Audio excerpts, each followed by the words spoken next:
But you also need to expose yourself to your assertiveness slowly. You're not going to go fight the biggest monster out there on day one. You'll work yourself up to it.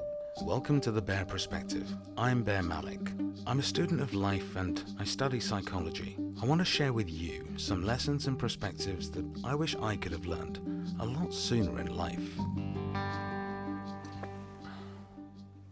Here's a lesson I learned way too late in life.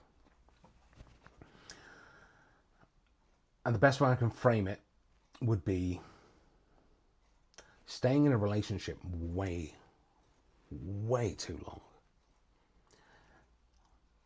And there's multiple ways this happens, and there's a lot of things that take place to cause that to happen. And when I say staying in a relationship way too long, I don't necessarily only mean a marriage, a life partner, a job. You could stay in a job way past it is beneficial to do so. You can stay with a friend or keep them involved in your circle for way longer than is probably healthy. So when I say relationship, widen its scope a little bit. And from the people I've spoken to, including from personal experience, I would say to avoid the pain of a conflict early, we end up enduring death by hundreds and thousands of tiny paper cuts, and we end up staying in that relationship for years, if not decades. So I want to break that down a little bit. You don't like some kind of behavior or some thing in that relationship is causing you distress, annoyance, doesn't sit with your values. Something about this situation isn't right. But to avoid the pain of that initial conflict of speaking your mind, and there'll be a ton of reasons in your head for this. They'll range from it doesn't matter, I'm just going to blow it out of proportion, or I'll let this slide. My needs aren't as important as this person's. Or their needs are greater than my needs. Or we're doing this for the children. We're doing this for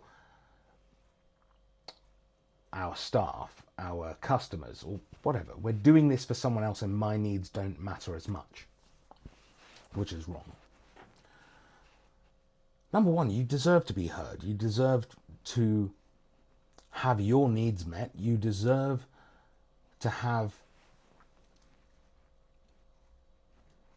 your opinions heard.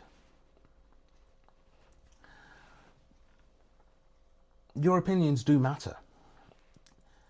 And you end up people pleasing. And your opinions get pushed down. And essentially you end up training yourself into becoming this introverted shell of a person. And this applies to both men and women. It's probably, I haven't seen any studies on this, but just from anecdotal evidence, I guess, it happens to women far more than it happens to men. However, it does also happen to men. So you become passive. Your needs don't matter as much. And if you speak up, there will be a ramification or perceived ramification. And what I mean by that is you don't know for sure if speaking your mind will cause a conflict, or you don't know for sure that speaking your mind will cause your partner, your boss, your co-worker to take offense from it. and come down on you like a ton of bricks. You don't know that for sure, but you make an assumption, or you've seen the behavior with someone else and you don't want that wrath coming onto you. What do you end up replacing it with? You end up staying in that relationship and enduring micro conflicts or micro moments of unhappiness. And this can go on for weeks, months, years, decades. You can end up putting in way more work into the relationship than is probably healthy.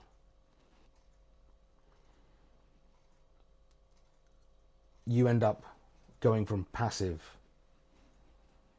to being passive aggressive, to then holding grudges, to then despising that person in that relationship because they've made you endure years and years of a form of abuse. Maybe it is physical abuse, maybe it's emotional abuse, maybe it's financial abuse. It could be anything that you perceive as you being taken granted for, you being abused, you being taken advantage of. So we end up staying in those relationships with an abusive boss, with an abusive partner, with a boss who takes your time for granted, or a partner who just takes your efforts for granted and sets expectations or demands way more. And in return, you justify your existence in that relationship as this is how relationships go.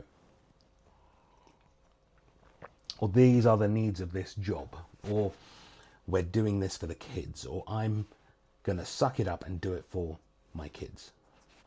I was there. All for the avoidance of one initial conflict.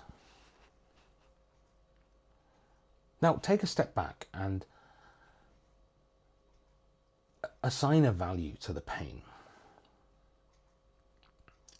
Let's say kilograms.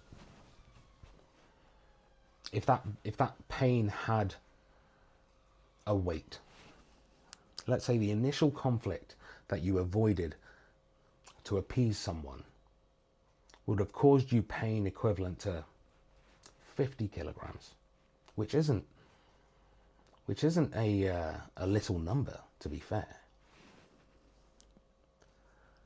You avoid that pain, but then the coming weeks, months, years, decades, you have tiny little bits of pain because of your inconveniences to demands, to physical abuse, to mental abuse, to financial, to emotional, everything combined. And those tiny pain points might only weigh a kilogram or two, 5 at the most, maybe. But you don't feel the weight of it in the moment, so you let it slide, and you continue to let it slide. But after about a year, 3 years, if you step back and weigh the pain, avoiding the initial lift of lifting 50 kilograms of pain, you've ended up enduring, holding up thousands and thousands of kilograms, tons in pain.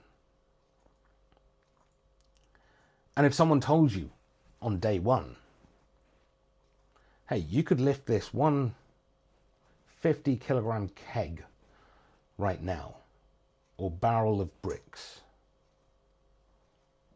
or you're going to have to carry thousands and thousands of bricks over the next 3 years daily, regardless of time, place, effort, your personal feelings of the day. Maybe halfway through the night when you really want to go to sleep, but you still have to carry a brick.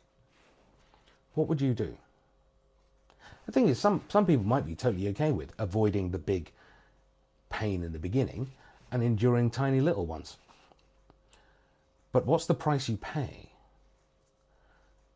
You lose your assertiveness. You lose part of your own soul, I would argue. You no longer find happiness in the things that you would like to find happiness in. Taking your children to school becomes a chore rather than something that you cherish. And I speak from personal experience. I haven't spoken about this publicly, but in my marriage, there was a time where I felt it to be an incredible inconvenience and a chore to walk my children to school, which was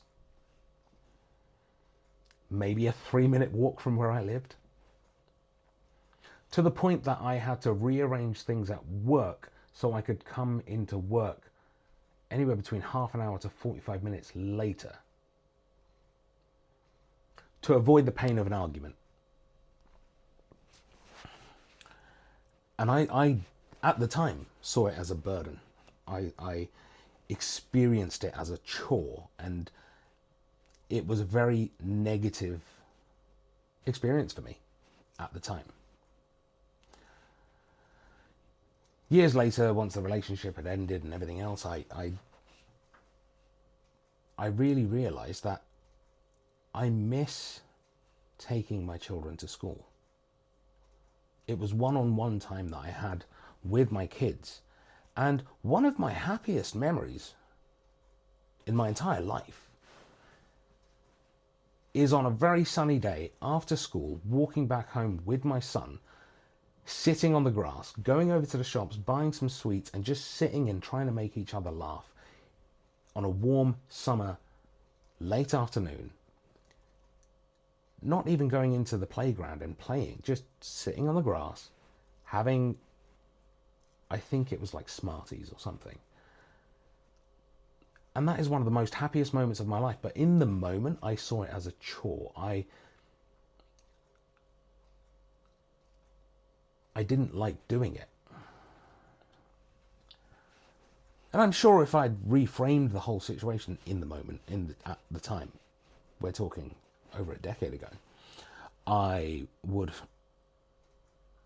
have enjoyed that way more if I treated those moments differently.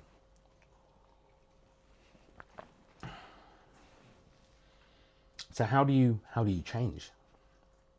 How can you come out of this situation that you're in right now, where you've already been enduring the pain in your relationship for years, months even? Because now you feel a bit silly about raising something that you could have said months and years ago. And that's its own conflict. That's its own form of pain. So what do you do?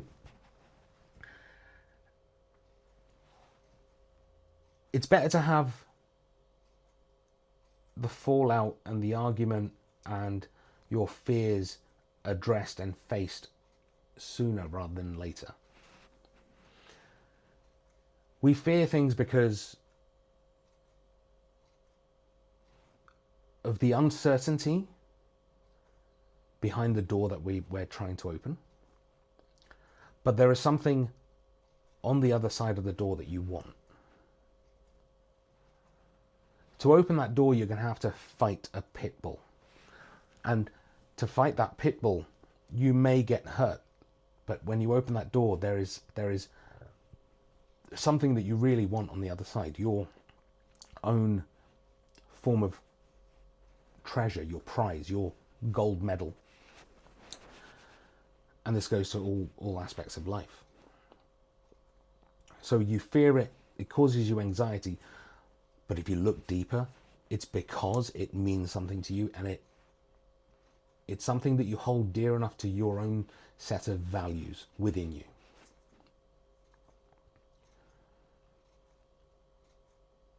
You could keep that door shut and avoid fighting the pit bull, avoid the pain, but you'll never find that happiness that's on the other side of the door. So maybe you do have to raise your own concerns. Maybe you do have to tell yourself that you can say no. You can ask for something without feeling guilty, without it being a burden. You have the right to change your mind. You have the right to make mistakes and own up to them. You have the right to be treated with respect, and you have the right to feel safe. You have the right to leave a situation that harms you. And so many people in those incredibly long, painful relationships don't actually believe that they have those rights. That's what's been pushed down and suppressed for so long that you've completely lost it. We're all literally born with the ability to assert ourselves. We cry when we are hungry. And over time we lose the ability to make known our needs and our wants. So it starts with treating yourself as the person, and instead of pushing your narrative, I guess, onto the other person in the relationship, saying, you don't listen to me, or you're being selfish, it's me.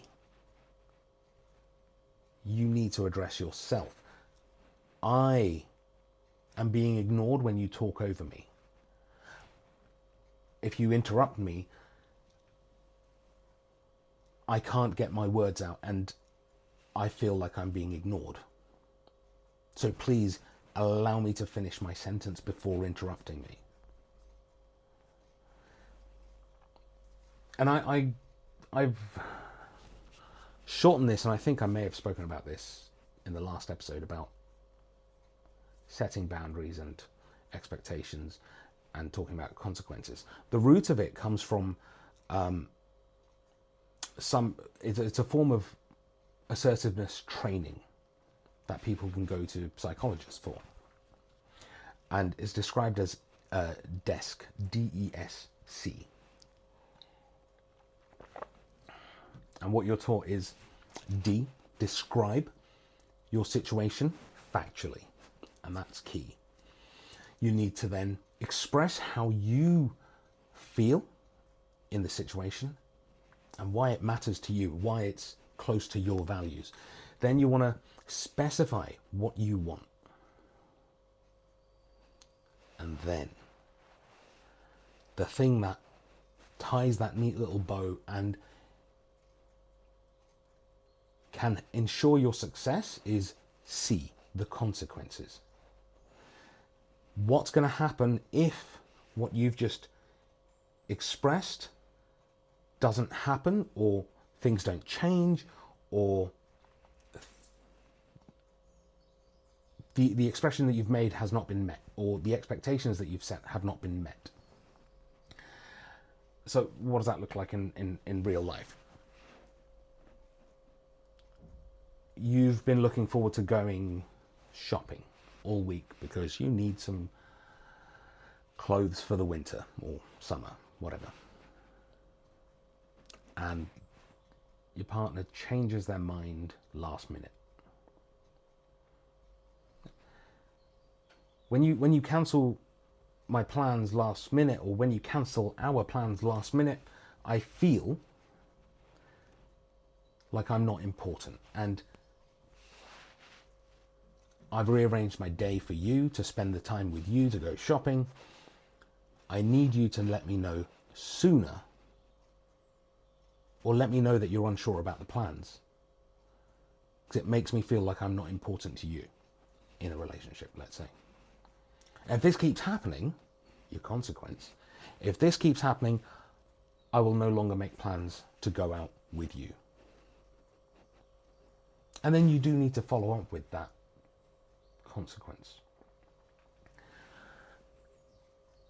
Now, let's say it's not something that you want to do. Maybe it's something that you're being used for.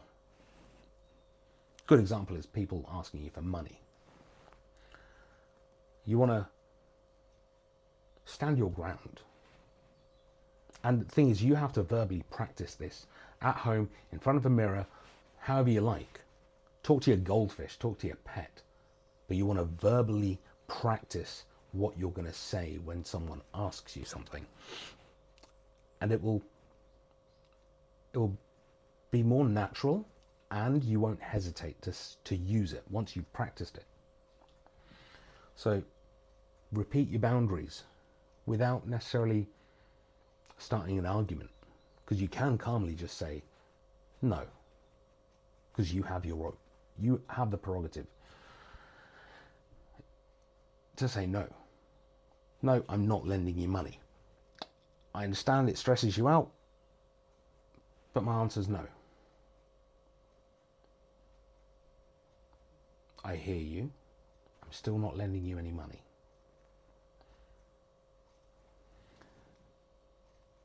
And you do need to sit and practice your lines to a degree. Because stumbling over your nose can open up a door to someone pressing. And if you've become less assertive, if you've become the shell of a person that you once were, you may give in, which you don't want to do. If you were to go through CBT, cognitive behavioral therapy,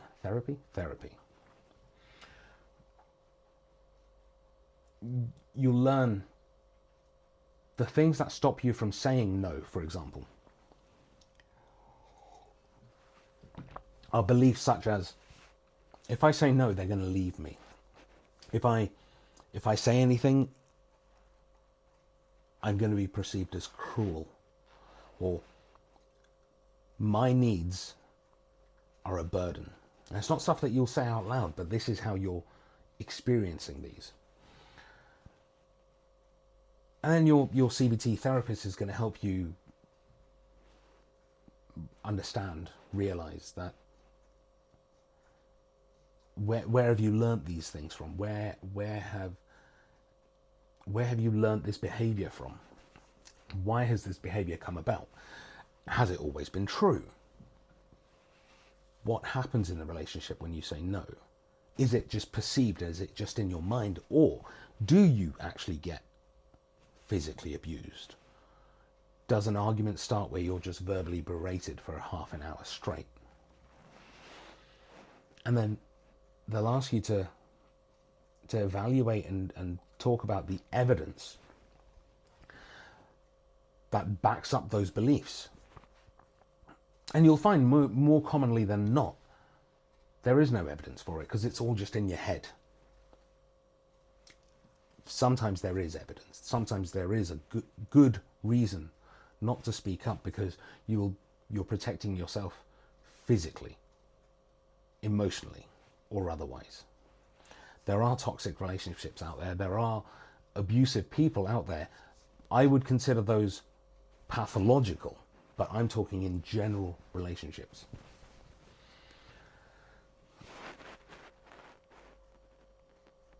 So you need to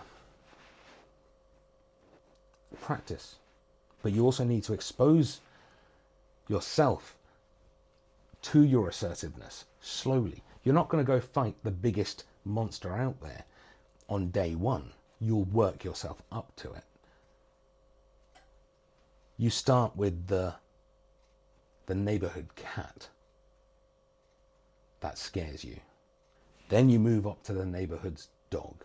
Then you move up to the neighborhood bully. Then you move up to the dragon in the mountains.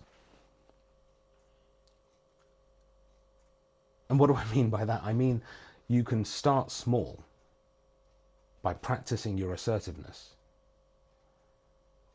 Here's a common thing for people who aren't assertive and have been crushed down into this tiny, insignificant speck in their minds.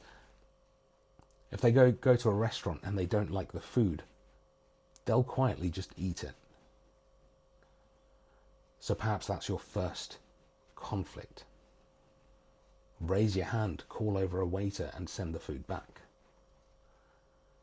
You're paying for a service and you have the right to get what you want the way you want it. And believe it or not, 9 times out of 10, the waiter's going to be like, okay, cool, pick it up, go away, come back. Then maybe if it's someone who sucks your time up, calls you out of the blue and then keeps you on the phone for an hour and a half. Hey, I can't talk right now. Can we catch up tomorrow?